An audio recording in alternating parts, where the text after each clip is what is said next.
हो, आहेत ना. आजी बाबा सोबत अवघड जातंय थोडंसं.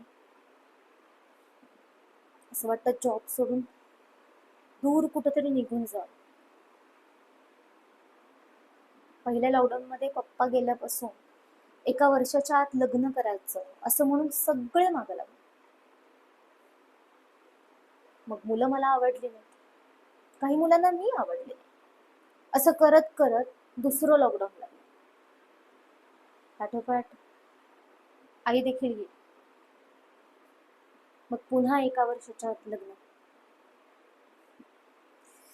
म्हणून ना हे लग्नाचं खूळ वगैरे जाऊ दे.